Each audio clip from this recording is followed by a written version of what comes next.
എന്റെ ഭർത്താവിന്റെ ജീവൻ രക്ഷിക്കണേ. ദേവന്മാരും അസുരന്മാരും വാസുകി എന്ന സർപ്പത്തെ ഉപയോഗിച്ച് സമുദ്രമഥനം ചെയ്യുകയായിരുന്നു.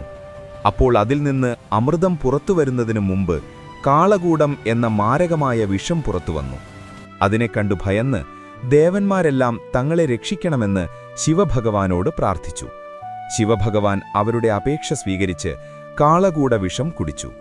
എന്നാൽ ആ വിഷം ശിവഭഗവാനെപ്പോലും താങ്ങാനാവാത്തത്ര ശക്തമായിരുന്നു. അതിനാൽ പാർവതീദേവി വിഷം തൊണ്ടയിൽ നിന്നും ഇറങ്ങാതിരിക്കാൻ ശിവഭഗവാന്റെ കഴുത്ത് മുറുക്കെ പിടിക്കുകയും ചെയ്തു. എന്നാൽ ആ രാത്രി മുഴുവൻ ശിവഭഗവാൻ ഉറങ്ങാതെയിരുന്നാൽ മാത്രമേ വിഷം ശരീരത്തിൽ കലരാതിരിക്കൂ. അതിനാൽ ദേവന്മാരും മുനിമാരും ഭൂതഗണങ്ങളും അങ്ങനെ എല്ലാവരും ഒന്നിച്ച് ശിവഭഗവാൻ ഉറങ്ങാതിരിക്കാൻ നൃത്തം, സംഗീതം തുടങ്ങിയ കലാപരിപാടികൾ അവതരിപ്പിച്ചു. ഈ